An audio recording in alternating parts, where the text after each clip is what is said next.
आपने अक्सर महसूस किया होगा कि जो लोग अच्छे काम करते हैं और हमेशा सबका अच्छा सोचते हैं, वो ही लोग जीवन में सबसे अधिक परेशान रहते हैं। वही जो लोग बुरे काम करते हैं, वो अपना जीवन खुशी और चैन से जी रहे होते हैं। अगर आपके मन में भी ये सवाल कभी आया हो, तो आज हम आपको इसका जवाब देंगे। एक बार की बात है, अर्जुन श्री कृष्ण के पास जाकर कहते हैं कि वो किसी बात को लेकर परेशान है और इसका जवाब वो श्री कृष्ण से चाहते हैं। श्री कृष्ण ने पूछा, सवाल क्या है?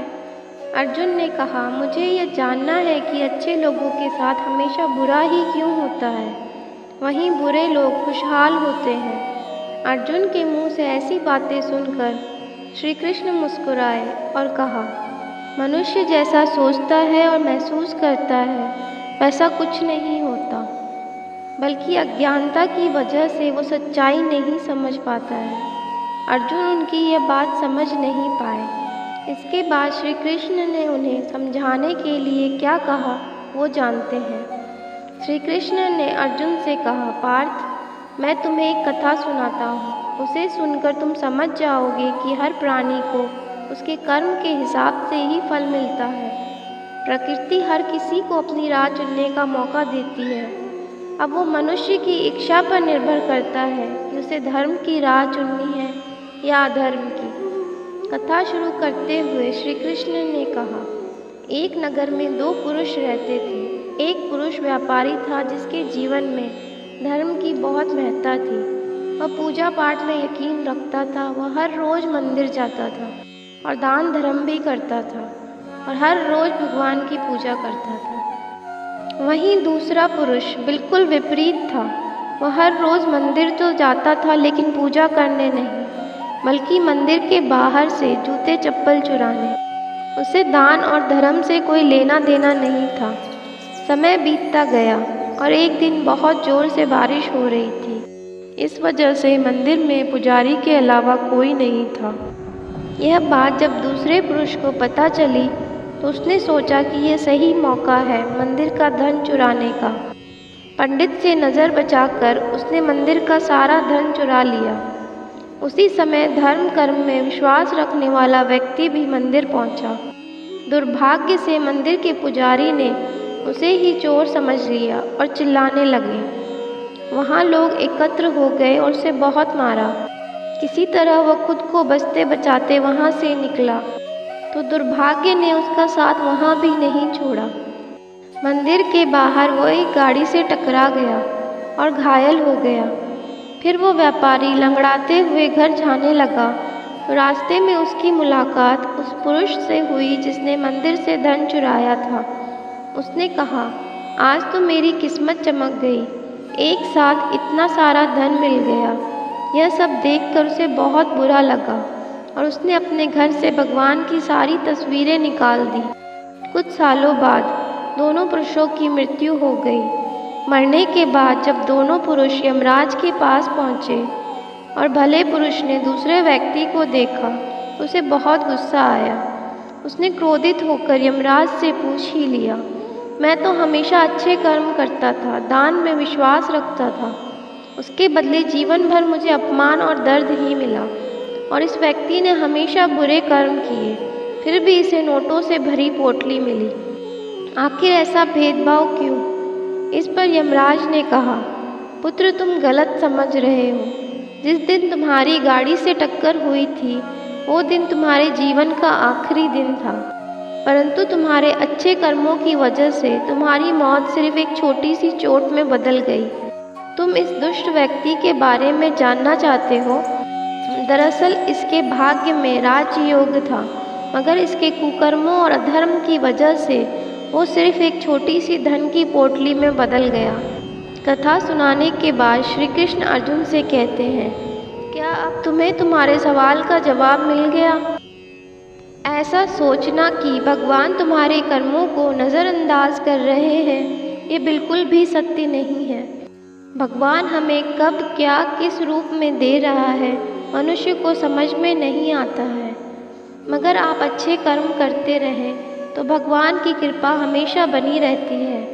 इसीलिए अपने अच्छे कर्मों को बदलना नहीं चाहिए, क्योंकि उसका फल हमें इसी जीवन में मिलता है। इसीलिए मनुष्य का फर्ज है कि वो हमेशा अच्छे कर्म करता रहे, क्योंकि श्री कृष्ण ने गीता में भी बताया है कि किसी के द्वारा किया गया कर्म बेकार नहीं जाता, चाहे वो अच्छा हो या बुरा। वीडियो पसंद आई तो लाइक एंड शेयर कर दें। मिलते हैं नई वीडियो में किसी और कथा के साथ। धन्यवाद। जय श्री कृष्ण।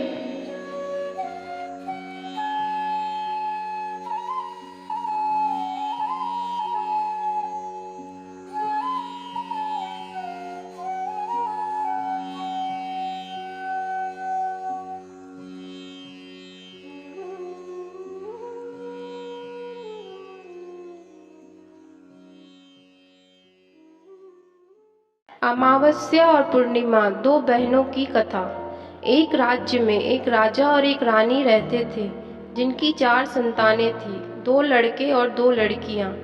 एक लड़की का नाम पूर्णिमा और दूसरी लड़की का नाम अमावस्या था। पूर्णिमा घर के कामों में निपुण थी और घर का पूरा काम करती थी और भगवान की पूजा अर्चना भी किया करती थी। इसके अतिरिक्त वह गौ माता की सेवा भी किया करती थी। और उसकी दूसरी बहन अमावस्या ना ही घर का कोई काम करती थी, ना ही भगवान की पूजा अर्चना करती थी और ना ही गौ माता की सेवा करती थी। पूर्णिमा सर्वगुण संपन्न थी, फिर भी राजा और रानी अपने दोनों बेटों तथा पुत्री अमावस्या को ही प्यार किया करते थे और वह पूर्णिमा से प्यार नहीं करते थे, उसके साथ भेदभाव करते थे। राजा के चारों पुत्र और पुत्री धीरे धीरे बड़े हो रहे थे। जब वे बड़े हो गए, राजा ने अपने दोनों पुत्रों का विवाह योग्य कन्याओं के साथ करा दिया। इसके बाद रानी ने राजा से कहा कि अब दोनों पुत्री विवाह के योग्य हो गई है और इन दोनों का विवाह भी करा दें। लेकिन पुत्री अमावस्या का विवाह किसी बड़े खानदान में कराना और पूर्णिमा का विवाह किसी गरीब परिवार में कराना, क्योंकि पूर्णिमा को केवल भगवान की पूजा पाठ करना ही पसंद है और गाय की सेवा करना पसंद है। अब रानी ने राजा को दोनों पुत्रियों का रिश्ता तय करने के लिए भेज दिया। राजा ने अपने पड़ोसी राज्य में जाकर वहां के राजा के पुत्र से अमावस्या का रिश्ता तय कर दिया और वहीं पास के गांव में जाकर एक गरीब परिवार के लड़के से पुत्री पूर्णिमा का रिश्ता भी तय कर दिया। सारी बात जानकर राजा ने अपनी रानी से बताया तो रानी यह सोचने लगी कि अब देखते हैं कि भगवान इसकी मदद कैसे करते हैं। यह बहुत ही पूजा पाठ करती है और भगवान में मगन रहती है। पूर्णिमा का भाई और उसकी भाभी पूर्णिमा से बहुत प्यार करते हैं, क्योंकि पूर्णिमा उनके घर के कामों में उनका साथ देती है और कामों में उनका हाथ बटाती है, और यही उनकी दूसरी बहन अमावस्या उन पर अपना रोब जमाती है और घर का कोई काम नहीं करती। कुछ समय बीत जाने के बाद दोनों पुत्रियों का विवाह हो जाता है। राजा और रानी की विवाह के बाद अपनी दोनों पुत्रियों को विदाई देते हैं। विदाई देते समय राजा और रानी पुत्री अमावस्या को बहुत सारा धन और दौलत देकर विदा करते हैं और पूर्णिमा को भी कुछ भी नहीं देते, खाली हाथ अपने घर से विदा करते हैं। इसके बाद दोनों बहनें अपने अपने ससुराल को चली जाती है। कुछ दिन बीत जाते हैं और एक दिन अमावस्या अपने घर पर शिव जी की कथा रखती है, जिसमें वह सभी गांव वालों को निमंत्रण देती है और अपनी बहन पूर्णिमा को नहीं बुलाती। जब गांव की सभी औरतें अमावस्या के यहाँ जाती है तो वहाँ सब दृश्य पूर्णिमा अपने घर के दरवाजे के बाहर बैठकर देख रही होती है। तब वहाँ से गुजर रही औरतें पूर्णिमा से कहती है कि हमारी बहन के यहाँ शिव जी की कथा रखी है, क्या तुम नहीं चलोगी? पूर्णिमा ने कहा, मुझे निमंत्रण नहीं आया है, मैं नहीं जा सकती। सभी गांव की औरतों ने पूर्णिमा से कहा, बुलाया नहीं तो क्या हुआ, भगवान शिव की कथा है, तुम हमारे साथ चलो।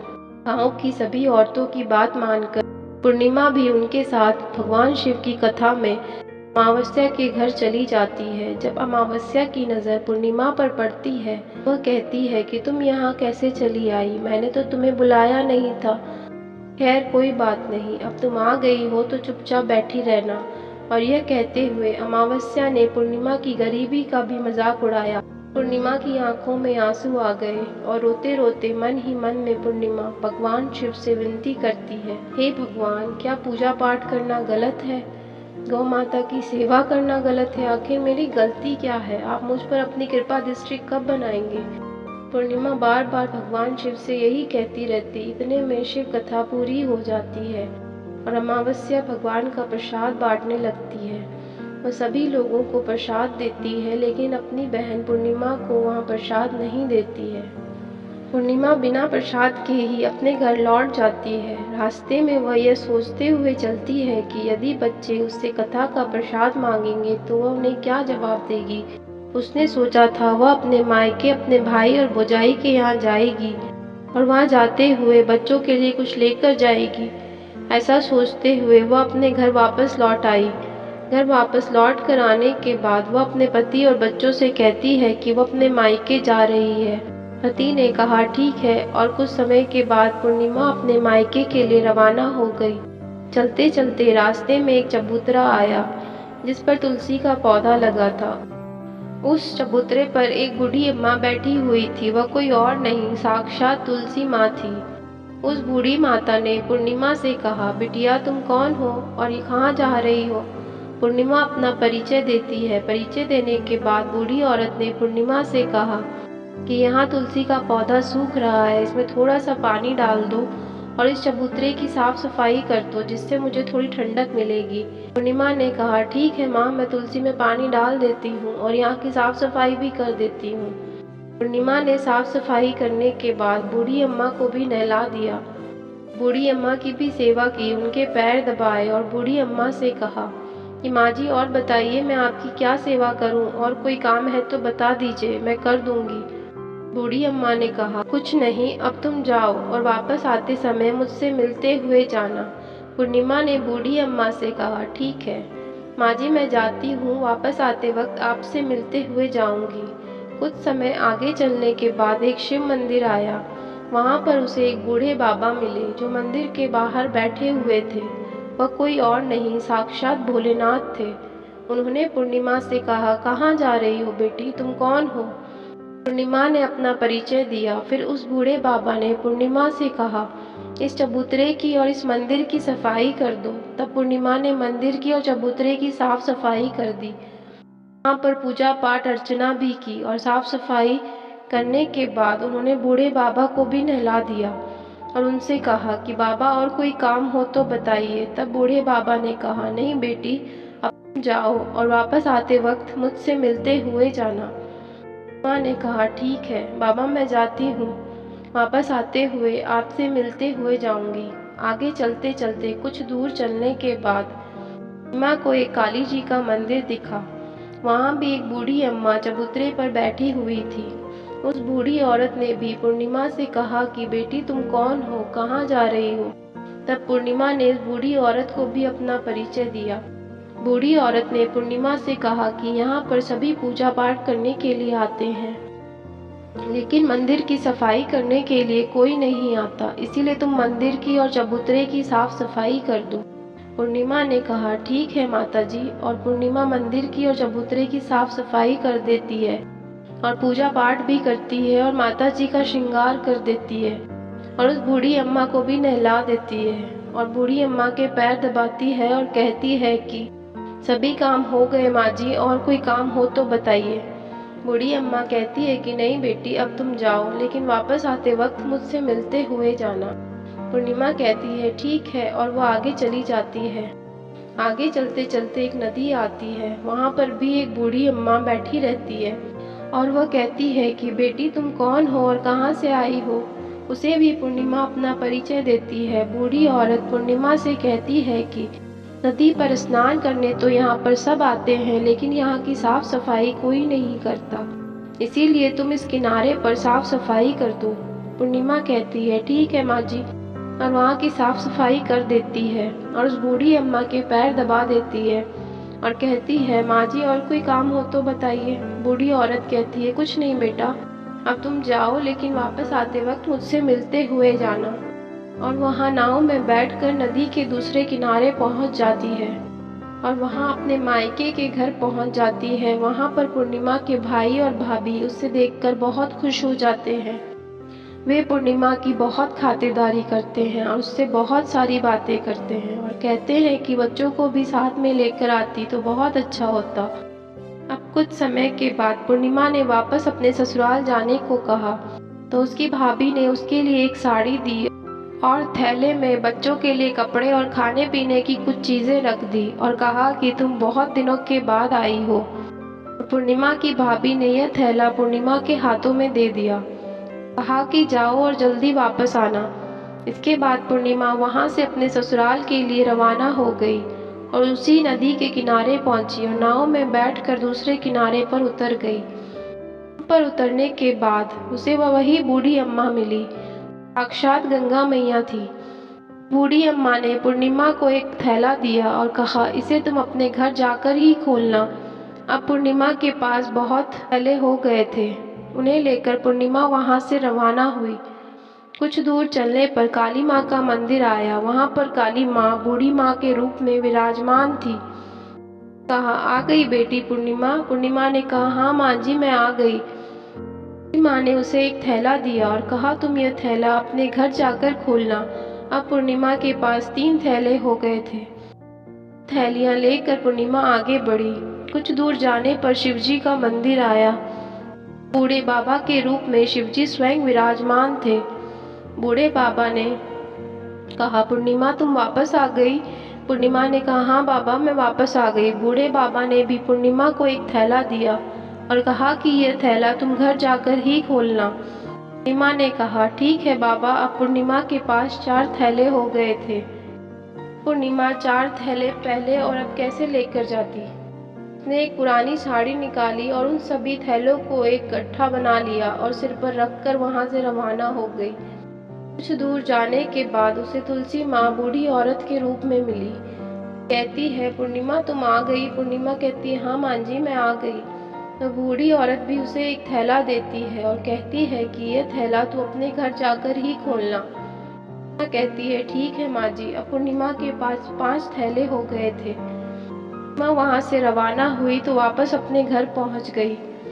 माँ ने बच्चों को नीचे रखा और सबसे पहले अपने मायके का थैला खोलकर देखने लगी। उसमें बच्चों के लिए अच्छे अच्छे कपड़े और खाने पीने की चीज़ें थी। उसमें कुछ गहने भी थे। पूर्णिमा ने कपड़े अपने बच्चों को दे दिए और खाने पीने की चीज़ें भी बच्चों को दे दी। बच्चे यह सब पाकर बहुत खुश थे। अब पूर्णिमा ने दूसरा थैला खोला जो उसे गंगा मैया ने दिया था। उसमें ढेर सारे हीरे जवाहरात, सोना चांदी आदि था। इसके बाद अब पूर्णिमा ने तीसरा थैला खोला जो उसे काली माँ ने दिया था। उसमें बहुत सारा सोना श्रृंगार का सामान भरा हुआ था। इसके बाद पूर्णिमा ने चौथा थैला खोला जो उसे भगवान शिव ने दिया था। उसमें बहुत सारी धन संपत्ति भरी हुई थी और बहुत सारी खुशियाँ भरी हुई थी। इसके बाद अब पूर्णिमा ने 5वां थैला खोला जो उसे तुलसी माँ ने दिया था। उसमें चावल, दाल और 7 प्रकार की खाने की चीज़ों से भरा हुआ था। अब पूर्णिमा के घर में किसी भी चीज़ की कमी नहीं थी। उसका घर धन धान्य से भरा हुआ था और परिपूर्ण था। अब पूर्णिमा और उसका परिवार सुख में जीवन व्यतीत करने लगे। अब पूर्णिमा के मन में विचार आया कि क्यों न शिवजी की कथा कराई जाए और शिवजी की कथा में एक कार्यक्रम रखा। पूर्णिमा ने गांव के सभी लोगों को निमंत्रण दिया और घर घर जाकर सभी लोगों को बुलाया। पूर्णिमा अपनी बहन अमावस्या के घर और अमावस्या को भी शिवजी की कथा के लिए अपने घर पर बुलाया। जब अमावस्या पूर्णिमा के घर शिवजी की कथा में आई तो उसने देखा कि पूर्णिमा के घर में किसी भी चीज़ की कोई कमी नहीं है। इतना सारा धन दौलत देखकर अमावस्या आश्चर्यचकित हो गई। उसने पूर्णिमा से कहा कि तुम्हारे घर में इतनी दौलत और धन कहाँ से आया। पूर्णिमा ने कहा, देखो बहन, तुमने शिवजी की कथा में मुझे नहीं बुलाया था, फिर भी मैं चली आई और तुमने मुझे प्रसाद तक नहीं दिया और मेरी गरीबी का मजाक भी उड़ाया। उसके बाद मैं अपने घर आ गई और घर आते हुए मन ही मन सोच रही थी कि अपने मायके जाऊंगी और मैं अपने मायके चली गई और जो कुछ घटना इस बीच हुई वह सभी घटना उसने अपनी बहन अमावस्या को बताया।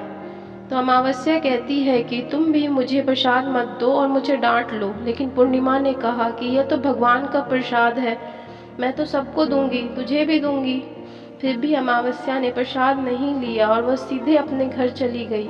घर जाकर अपने बच्चों से कहकर वहां अपने मायके जाने के लिए तैयार हो गई और मायके के लिए निकल गई। उसे भी रास्ते में चलते चलते तुलसी माँ मिली, जो चबूतरे पर बूढ़ी माँ के रूप में बैठी हुई थी। बूढ़ी माँ ने अमावस्या से कहा, बेटी कौन हो तुम, कहाँ जा रही हो? अमावस्या ने अपना परिचय दिया। बूढ़ी माँ ने कहा, बेटी ये तुलसी का पौधा सूख रहा है, इसमें थोड़ा सा पानी डाल दो और इस चबूतरे की साफ सफाई कर दो। इस पर अमावस्या ने कहा, बुढ़िया तुझे दिखाई नहीं दे रहा, मैं इतनी महंगी साड़ी पहन रखी है, ये गंदी हो जाएगी। ऐसा कहकर वो वहां से आगे चली आई। आगे जाने पर उसे भगवान शिव मिले, जिसे भी उसने ऐसा ही कहा। उसके बाद आगे जाने पर उसे काली माता मिली, जिससे भी उसने यही सारी बातें कही।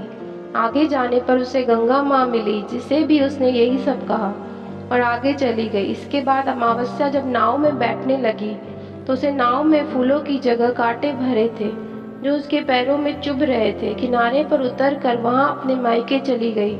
जब वहां से उसे उसकी भाभियों ने तथा उसके भाइयों ने देखा तो मन ही मन कहने लगे कि काम की न काज की, 2.5 मन अनाज की। अब आ गई है तो ठीक है, पूर्णिमा तो हमारे कामों में हाथ बटाती है, यह कोई काम करेगी तो नहीं। अब उनको खाना बनाया और खा पीकर सभी सो गए। जब सुबह उठी और अपनी भाभियों से कहा कि मैं अपने ससुराल जा रही हूँ। उन्होंने कहा कि ठीक है जाओ। अमावस्या बोली, पूर्णिमा को तो तुमने एक थैला दिया था और मुझे कुछ नहीं दोगे क्या? भाई और भाभी ने कहा तुम घर जाओ, थैले तुम्हारे घर पहुंच जाएगा। फिर अमावस्या वहां से निकल गई और नदी के किनारे पर पहुंची। वहां गंगा मैया बूढ़ी औरत के रूप धारण करके बैठी हुई थी। बूढ़ी माँ ने कहा, आ गई बेटी? तो उसने कहा, हाँ मैं आ गई। अमावस्या ने कहा, तुमने पूर्णिमा को एक थैला दिया था, मुझे नहीं दोगी क्या? बूढ़ी अम्मा ने कहा, तुम घर जाओ, थैले तुम्हारे घर पहुंच जाएगा। इसके बाद आगे जाने पर उसे काली मैया मिली, जिसे भी अमावस्या को यही कहा। इसके बाद आगे जाने पर उसे शिव भगवान मिले, जिन्होंने भी अमावस्या से यही कहा। इसके बाद आगे जाने पर उसे तुलसी माँ मिली और उसने भी अमावस्या को यही कहा, तुम घर जाओ, थैले तुम्हारे घर पहुंच जाएंगे। अमावस्या अपने घर पहुंच गई और आंगन में देखा तो वहां पर 5 थैले पड़े हुए थे। अमावस्या ने मन ही मन सोचा, अब तो मेरे पास बहुत सारी धन और दौलत आ जाएगी। जल्दी जल्दी उसने सभी थैलों को खोला। किसी में मिट्टी थे तो किसी में पत्थर, किसी में कंकड़ और किसी में कोयला। उसे मायके से भी कुछ नहीं मिला, इन थैलों में कुछ भी नहीं था। अमावस्या दौड़ती हुई पूर्णिमा के घर गई और कहती है कि तुम्हें तो इतना सब कुछ मिला, मुझे तो कुछ नहीं मिला, आखिर क्यों? तो पूर्णिमा कहती है, जब मैं अपने मायके जाती हूँ तो अपनी भाभियों के साथ उनके कामों में हाथ बटाती हूँ, उनके साथ मिलकर काम करती, लेकिन तुम ऐसा कुछ नहीं करती, उनकी इज्जत भी नहीं करती, इसीलिए वह तुम्हें भला क्या देंगे। इसके बाद तुमने गंगा मैया को ठुकरा दिया, काली माँ को भी ठुकरा दिया, भगवान शिव को भी तुमने ठुकरा दिया, इसलिए उन्होंने तुम्हें कुछ भी नहीं दिया। अमावस्या कहती है कि बहन तुम मुझे माफ कर दो, मैंने तुम पर हमेशा अत्याचार किया है, मुझे कुछ नहीं मिला तो कोई बात नहीं, मैं भी भगवान की भक्ति करूंगी और सब कुछ प्राप्त कर लूंगी, मुझे इन सब चीजों का रहस्य बताओ। तो पूर्णिमा ने कहा, तुम 3 सूत्र का ज्ञान ले लो और उसकी कथा करना। पहले सूत्र में दया मांगना, दूसरे सूत्र में कथा मांगना, तीसरे सूत्र में 108 बार ओम नमः शिवाय का जाप करना। बहन भगवान ने यह सूत्र दिए हैं, इनको अपने हृदय में बसा लेना। मैंने भी ये 3 सूत्र अपने जीवन में अपनाए थे और सच्चे मन से भगवान की भक्ति पूजा पाठ की थी। फिर भगवान ने मुझे यह सब कुछ दिया और तुम्हारे पास जो कुछ भी था वह भी सब खत्म हो गया। इसके बाद अमावस्या अपने घर गई और भगवान की पूजा पाठ करने लगी। भगवान शिव से उसने माफ़ी मांगी और गौ माता की सेवा भी की और दूसरों की मदद भी करने लगी। कहानी अच्छी लगी हो तो लाइक शेयर ज़रूर करें। मिलते हैं नई कहानी के साथ नई वीडियो में। धन्यवाद।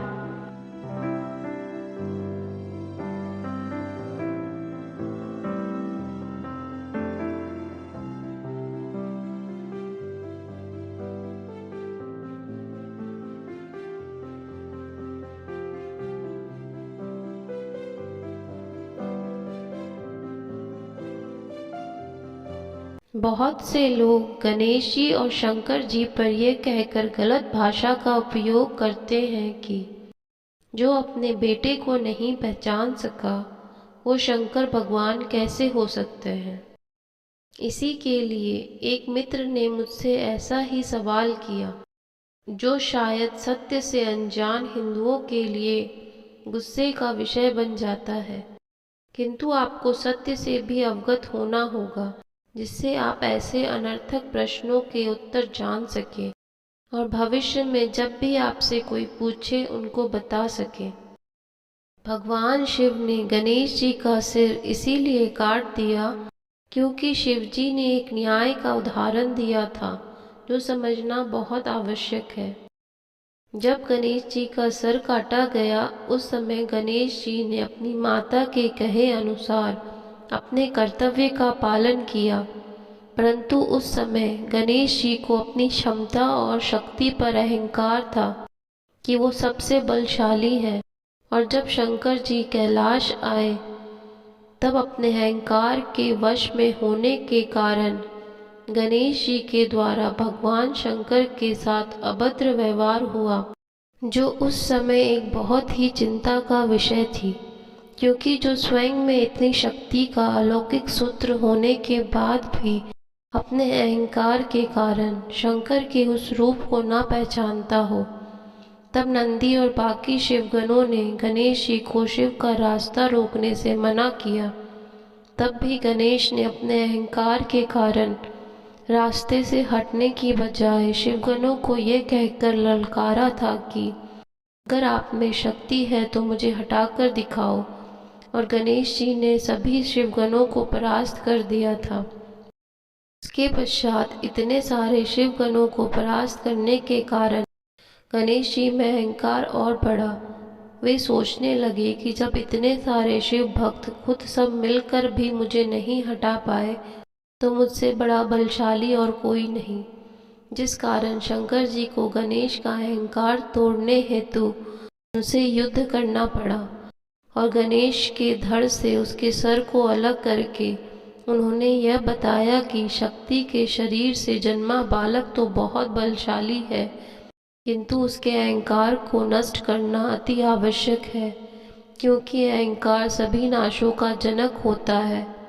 और जब पार्वती के पुनः अनुग्रह पर शंकर जी ने गणेश जी को पुनः जीवित करने का निर्णय इसीलिए लिया था कि पार्वती एक पूर्ण स्त्री थी, उसमें स्त्रियों के सभी गुण और अवगुण थे। लेकिन अब सवाल ये था कि गणेश जी एक बालक हैं और गणेश को एक बालक का ही सर लगाया जा सकता है, तो उन्होंने एक हाथी के बच्चे को लाने के लिए अपने गणों को भेजा और ये भी बताया कि जो नवजात हाथी अपनी माँ के पास लेटा हो पर उसकी माँ उसकी तरफ पीठ करके लेटी हो, उसी बच्चे के सर को लाना है। इससे हाथी की माँ को भी अपनी गलती का एहसास होगा, जो आज भी एक मिसाल है कि माँ अपने बच्चे को सीने से लगाकर सोती है, कभी पीठ करके नहीं सोती, क्योंकि वो जानती है कि पीठ पीछे उसके बच्चे की रक्षा कौन करेगा। शंकर जी ने गणेश जी को जीवित करने के लिए हाथी का सर मंगाया, वो इसीलिए कि हाथी का शरीर तो बड़ा होता है और साथ ही उसको अपने शरीर पर कभी अहंकार नहीं होता, क्योंकि वो कभी खुद अपने शरीर की विशालता को नहीं देख पाता और उसकी आंखें छोटी होने के कारण बाकी सृष्टि उसको हमेशा दृष्टि में बड़ी ही दिखाई देती है, जो उसके अहंकारहीन होने का सबसे बड़ा कारण है। जब गणेश जी को हाथी का सर लगाया गया तब वो जीवित हुए और उनके शरीर पर हाथी का सर होने के साथ उनका अहंकार क्षीण हो गया, और पार्वती के आग्रह पर सभी देवताओं ने उनको आशीर्वाद भी दिया कि वे सदैव अपने ऊपर अहंकार ना करें, हमेशा यह सोच कर रहें कि उनके पास जितनी शक्तियां हैं वे सभी देवताओं के कारण है। तब से गणेश जी में कभी अहंकार नहीं आया और शिव ने गणेश जी के धड़ पर हाथी का सर लगाकर ये भी उदाहरण दे दिया कि कभी भी अहंकारी व्यक्ति कभी देव नहीं हो सकता। अब प्रश्न यह है कि उस हाथी के बच्चे की क्या गलती थी जो उसको मौत की सज़ा मिली। वो हाथी का बच्चा कोई आम नहीं था, बल्कि एक समय एक व्यक्ति ने बरसों तपस्या करके ब्रह्मा जी से वरदान मांगा था कि वह संसार का सबसे बुद्धिमानी व्यक्ति हो।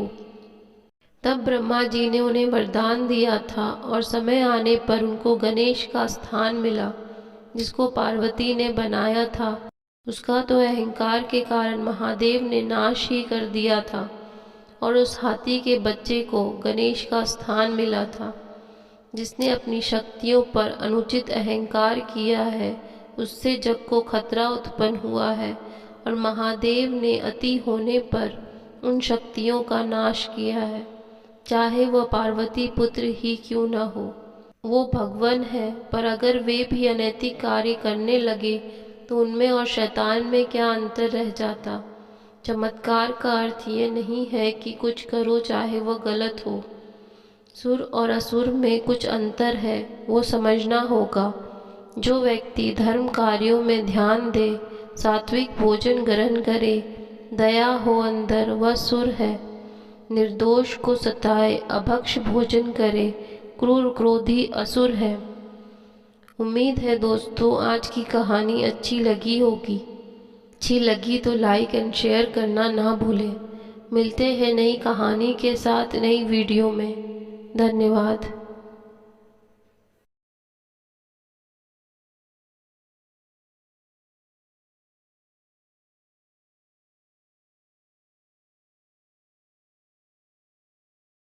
गणेश जी को तुलसी क्यों नहीं चढ़ती? पुराणों में वर्णित है कि भगवान विष्णु, राम और कृष्ण को तुलसी जी का भोग लगाने से भगवान प्रसन्न होते हैं और प्रसाद को ग्रहण करते हैं, परंतु गणेश जी के भोग में तुलसी का प्रयोग वर्जित बताया गया है।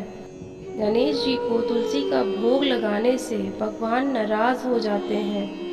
इसके पीछे एक पौराणिक कथा है। पुराणों में बताया गया है कि एक बार गणेश जी गंगा नदी के किनारे तपस्या कर रहे थे। इसी काला अवधि में धर्मात्मज की कन्या तुलसी विवाह की इच्छा लेकर तीर्थ यात्रा पर निकली। देवी तुलसी सभी तीर्थस्थलों का भ्रमण करते हुए गंगा के तट पर पहुंची।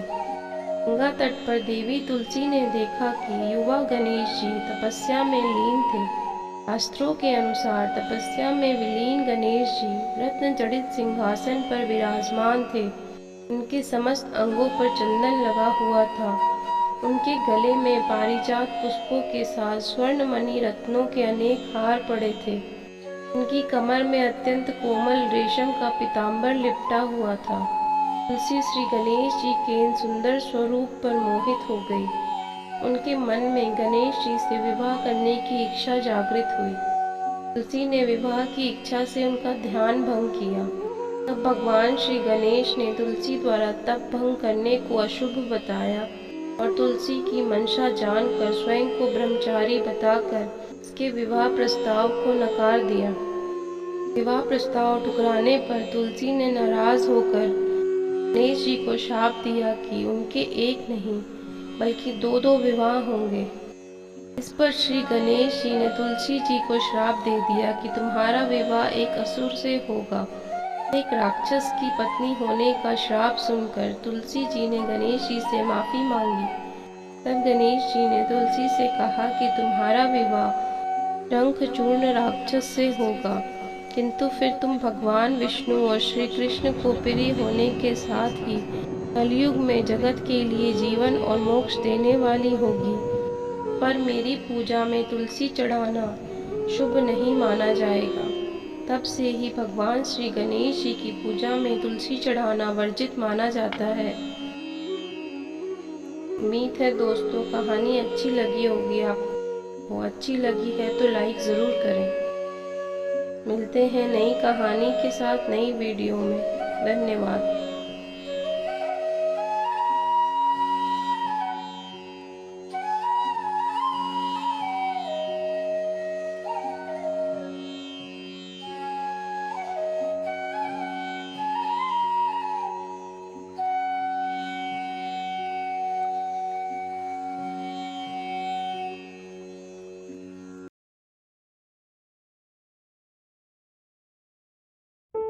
गौतम बुद्ध और शिष्य। एक दिन गौतम बुद्ध से उनके शिष्य ने कहा कि मेरा आपसे एक निवेदन है।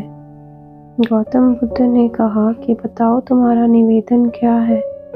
शिष्य ने कहा मेरे वस्त्र पुराने हो गए हैं, अब वो पहनने लायक भी नहीं रहे। क्या आप मुझे नए वस्त्र देने का कष्ट कर सकते हैं? गौतम बुद्ध ने उनके शिष्य के वस्त्र देखे, सच में वे बहुत पुराने हो गए थे। इसलिए बुद्ध ने एक अन्य शिष्य को आदेश दिया कि तुम इन्हें नए वस्त्र दिलवा दो। कुछ दिन बाद जब गौतम बुद्ध उस शिष्य से मिले तब उन्होंने उनसे पूछा कि क्या तुम्हें अब नए वस्त्रों में आराम मिल रहा है? तुम्हें और कुछ तो नहीं चाहिए ना? तभी उस शिष्य ने कहा धन्यवाद प्रभु, मुझे अब इन वस्त्रों में बिल्कुल आराम मिल रहा है, मुझे और कुछ भी नहीं चाहिए। गौतम बुद्ध ने शिष्य से पूछा कि अब जब तुम्हारे पास नए वस्त्र हैं तो तुमने अपने पुराने वस्त्र का क्या किया? शिष्य ने कहा प्रभु, अब मैं उसे ओढ़ने के लिए प्रयोग में ले रहा हूँ। बुद्ध ने कहा तो तुमने अपने पुराने ओढ़ने के लिए जो ओढ़नी रखी थी उसका क्या किया? शिष्य ने कहा जी मैंने उसे खिड़की पर पर्दे की जगह लगा दिया है। गौतम बुद्ध ने फिर से प्रश्न पूछा फिर तुमने पुराने पर्दे का क्या किया? तुमने उसे फेंक दिया? शिष्य ने कहा जी नहीं, मैंने पुराने पर्दे अभी तक फेंके नहीं हैं, मैंने तो उसके 4 टुकड़े किए और उनका उपयोग मैं रसोई में गर्म पतीलों को आग से उतारने के लिए कर रहा हूँ। बुद्ध ने पूछा तो फिर तुमने अपने रसोई के पुराने कपड़ों का क्या किया? शिष्य ने कहा अब मैं उन्हें पोछा लगाने के लिए उपयोग में लेने वाला हूँ। गौतम बुद्ध ने कहा तो फिर तुम्हारे पुराने पोछे का क्या हुआ? तो शिष्य ने कहा कि प्रभु मेरा पुराना पोछा अब उतना खराब हो गया था कि उसका कुछ नहीं हो सकता था, इसीलिए मैंने उस पुराने पोछे का एक एक धागा अलग कर दिया और उसमें से दिए की बातियां तैयार कर ली और उन्हीं बातियों में से एक कल रात आपके कक्ष में प्रकाशित की थी। गौतम बुद्ध अपने शिष्य से संतुष्ट थे। वो ये जानकर बहुत खुश थे कि उनका शिष्य चीज़ों को बर्बाद नहीं करता है और उसमें ये भी समझ है कि चीज़ों का किस तरह से प्रयोग किया जा सकता है। आज के ज़माने में जब प्राकृतिक संसाधन दिन प्रतिदिन कम होते जा रहे हैं तब ऐसे समय में हमें यही कोशिश करनी चाहिए कि हम कैसे चीज़ों को बर्बाद होते हुए रोक सकते हैं और उसका सही से इस्तेमाल कर सकते हैं। हम सब मिलकर अपने छोटे छोटे प्रयत्नों से और चीज़ों को बर्बाद न करके इस धरा को बचा सकते हैं। अगर आपको हमारी स्टोरी अच्छी लगी हो तो अपने दोस्तों के साथ भी शेयर कीजिए और कमेंट में ज़रूर बताइए कि कैसी लगी कहानी। मिलते हैं नई कहानी के साथ नई वीडियो में, तब तक के लिए धन्यवाद। नए हैं तो चैनल को सब्सक्राइब कीजिए। Thanks for watching.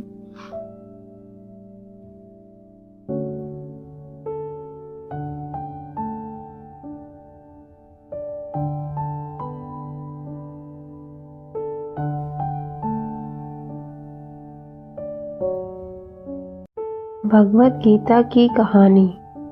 एक बार गांव में एक बूढ़ा अपने पोते के साथ रहता था। बूढ़ा रोज सुबह जल्दी उठकर भगवत गीता पढ़ने के लिए मेज पर बैठ जाता था। उनका पोता दादाजी की प्रशंसा करता था और अपने दादाजी जैसा बनना चाहता था। इसीलिए पोता दादाजी की तरह सब कुछ करने की कोशिश करता था। एक दिन पोता अपने दादाजी के पास गया और कहा, दादाजी, मैं आपकी तरह रोज मेज पर बैठकर भगवत गीता पढ़ता हूँ, लेकिन मैं इसे ज़्यादातर समझ नहीं पाता हूँ और जो कुछ भी मैं समझ पाता हूँ किताबें बंद करने के साथ साथ मैं उसे भूल जाता हूँ। अगर मैं जो पढ़ता हूँ उसे भूल जाता हूँ तो भगवत गीता पढ़ने से मुझे क्या लाभ होता है? तब दादाजी एक कोयले की टोकरी पकड़े हुए थे। वह पोते की तरफ देखे और उसे कोयले की टोकरी देते हुए कहा, नदी पर जाओ और मेरे लिए एक टोकरी पानी लेकर आओ। दादाजी ने जैसा कहा लड़के ने वैसा ही किया, लेकिन जैसे ही वह घर पहुंचता टोकरी का सारा पानी निकल जाता। दादाजी ने मुस्कुराते हुए कहा, वापस पानी लेने के लिए नदी में जाओ और फिर से कोशिश करो, लेकिन इस बार थोड़ा तेज चलने की कोशिश करना। लड़का मान गया और इस बार नदी से पानी लेकर जल्दी घर पहुंचने के लिए तेज भागा। लेकिन इस बार भी घर आने के बाद दादाजी ने देखा तो टोकरी खाली थी। दादाजी ने पोते को फिर से कोशिश करने के लिए कहा, लेकिन हर बार रास्ते में टोकरी से पानी निकल जाता है और टोकरी खाली हो जाती है। लड़का थक गया और अपने दादाजी को कहा, दूर नदी से टोकरी में पानी लाना असंभव है। मैं आपके लिए पानी से भरी बाल्टी ले आ सकता हूँ। दादाजी ने उत्तर दिया, मुझे पानी की बाल्टी नहीं चाहिए। मैं चाहता हूँ कि तुम उस कोयले की टोकरी से ही पानी हमारे लिए लेकर आओ और कोशिश करो। लड़का जानता था कि यह असंभव है, लेकिन उसने अपने दादाजी की बात मानी और फिर से कोशिश की। इस बार लड़का जितनी जल्दी हो सके दौड़ा, लेकिन फिर से टोकरी खाली थी। लड़का थक गया और उसने अपने दादाजी को कहा, दादाजी इस टोकरी से नदी में से पानी लाना हमारे लिए असंभव है। दादाजी ने उत्तर दिया, तुमको लगता है कि यह असंभव है, लेकिन जरा टोकरी को देखो। लड़के ने टोकरी की ओर देखा कि टोकरी बहुत साफ सुथरी दिख रही है। उसने देखा टोकरी से कोयले के सारे दाग हट गए हैं। अब कोयले की टोकरी अंदर और बाहर से साफ हो गई थी। दादाजी ने कहा, तुमने देखा कि टोकरी अब सारे दाग मुक्त हो गया है। जब आप भगवद गीता पढ़ते हैं तो ऐसा ही होता है। तुम जो पढ़ते हो उसे तुम समझ या याद नहीं रख सकते हो, लेकिन ये शब्द तुमको अंदर और बाहर से बिल्कुल बदल देते हैं।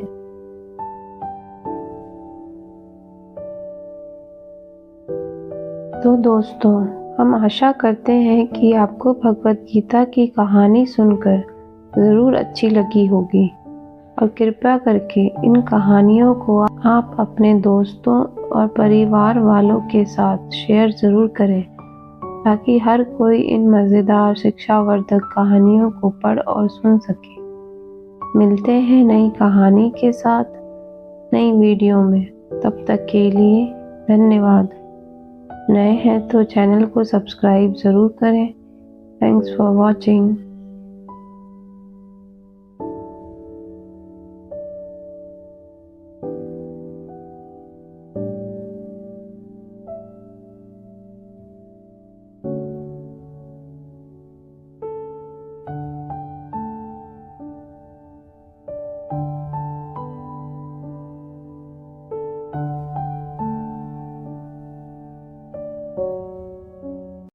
स्वर्ग के दर्शन। लक्ष्मी नारायण बहुत भोला लड़का था। वह प्रतिदिन रात में सोने से पहले अपनी दादी से कहानी सुनाने को कहता था।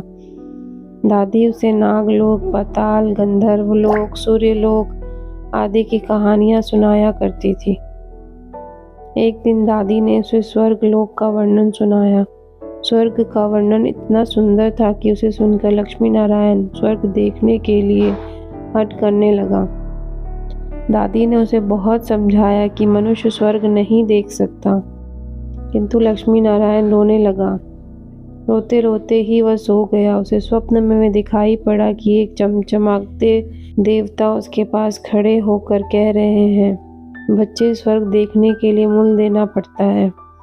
तुम सर्कस देखने जाते हो तो टिकट देते हो ना, स्वर्ग देखने के लिए भी तुम्हें उसी प्रकार रुपए देने पड़ेंगे। स्वप्न में लक्ष्मी नारायण सोचने लगा कि मैं दादी से रुपए मांगूंगा, लेकिन देवता ने कहा, स्वर्ग में तुम्हारे रुपए नहीं चलते, यहाँ तो भलाई और पुण्य कर्मों का रुपया चलता है। अच्छा, तुम यह डिबिया अपने पास रखो। जब तुम कोई अच्छा काम करोगे तो 1 रुपया इसमें आ जाएगा, और जब कोई बुरा काम करोगे तो 1 रुपया इसमें से उड़ जाएगा। जब यह डिबिया भर जाएगी तब तुम स्वर्ग देख सकोगे। जब लक्ष्मी नारायण की नींद टूटी तो उसने अपने सिरहाने सचमुच एक डिबिया देखी। डिबिया लेकर वह बड़ा प्रसन्न हुआ। उस दिन उसकी दादी ने उसे एक पैसा दिया। पैसा लेकर वह घर से निकला। एक रोगी भिखारी उससे पैसा मांगने लगा। लक्ष्मी नारायण भिखारी को बिना पैसा दिए भाग जाना चाहता था। इतने में उसने अपने अध्यापक को सामने से आते देखा। उसके अध्यापक उदार लड़कों की बहुत प्रशंसा किया करते थे। उन्हें देखकर लक्ष्मी नारायण ने भिखारी को पैसा दे दिया। अध्यापक ने उसकी पीठ ठोकी और प्रशंसा की। घर लौटकर लक्ष्मी नारायण ने वह डिबिया खोली, किंतु वह खाली पड़ी थी। इस बात से लक्ष्मी नारायण को बहुत दुख हुआ। वह रोते रोते सो गया। सपने में उसे वही देवता फिर दिखाई पड़े और बोले, तुमने अध्यापक से प्रशंसा पाने के लिए पैसा दिया था, तो प्रशंसा मिल गई। अब रोते क्यों हो? किसी लाभ की आशा से काम किया जाता है, वो तो व्यापार है और पुण्य थोड़े ही है। दूसरे दिन लक्ष्मी नारायण को उसकी दादी ने 2 संतरे खरीद के दिए। उसका साथी मोतीलाल बीमार था। बाजार से लौटते समय वह अपने मित्र को देखने उसके घर चला गया। मोतीलाल को देखने उसके घर वैद्य आए थे। वैद्य जी ने दवा देकर मोतीलाल की माता से कहा, इसे आज संतरे का रस देना। मोतीलाल की माता बहुत गरीब थी।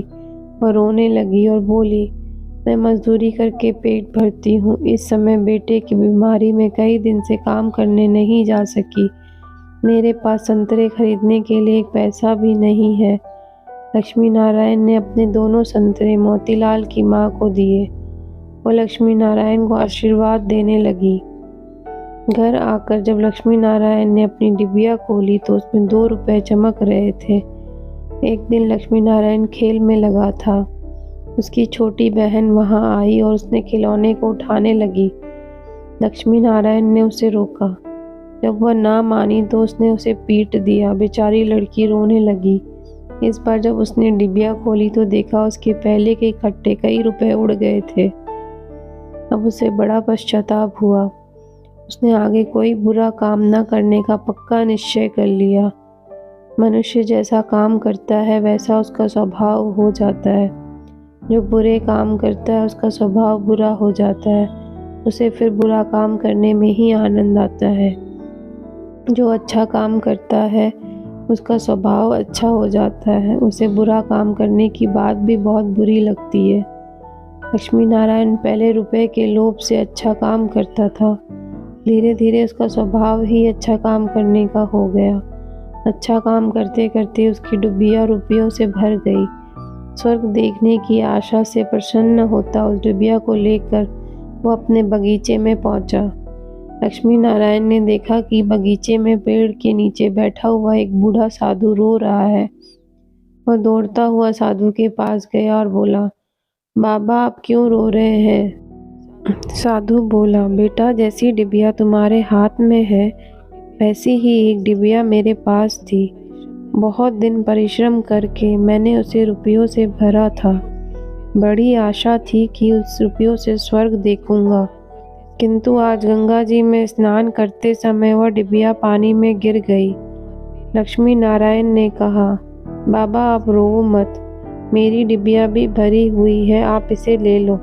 साधु बोला, तुमने इसे बड़े परिश्रम से भरा है, तुम्हें इसे देने में दुख होगा।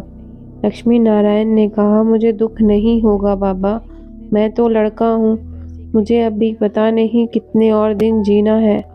मैं तो ऐसी कई डिबिया रुपए इकट्ठे कर सकता हूँ। आप बूढ़े हो गए हैं, आप अब दूसरी डिबिया पता नहीं भर पाओगे या नहीं, इसीलिए आप मेरी डिबिया ले लीजिए। साधु ने डिबिया लेकर लक्ष्मी नारायण के नेत्रों पर हाथ फेर दिया। लक्ष्मी नारायण के नेत्र बंद हो गए। उसे स्वर्ग दिखाई पड़ने लगा। ऐसा सुंदर स्वर्ग कि दादी ने जो स्वर्ग का वर्णन किया था वह एक वर्णन तो स्वर्ग के एक कोने का भी ठीक वर्णन नहीं था। जब लक्ष्मी नारायण ने नेत्र खोले तो साधु के बदले स्वप्न में दिखाई पड़ने वाले वही देवता उसके सामने प्रत्यक्ष खड़े थे। देवता ने कहा, बेटा, जो लोग अच्छे काम करते हैं, स्वर्ग उनका घर बन जाता है।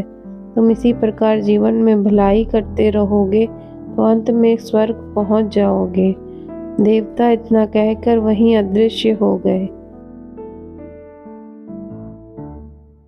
कहानी अच्छी लगी तो लाइक एंड सब्सक्राइब करें और अपने लोगों के साथ शेयर करें। मिलते हैं नई कहानी के साथ नई वीडियो में। तब तक के लिए धन्यवाद। नए हैं तो चैनल को सब्सक्राइब कीजिए। Thanks for watching.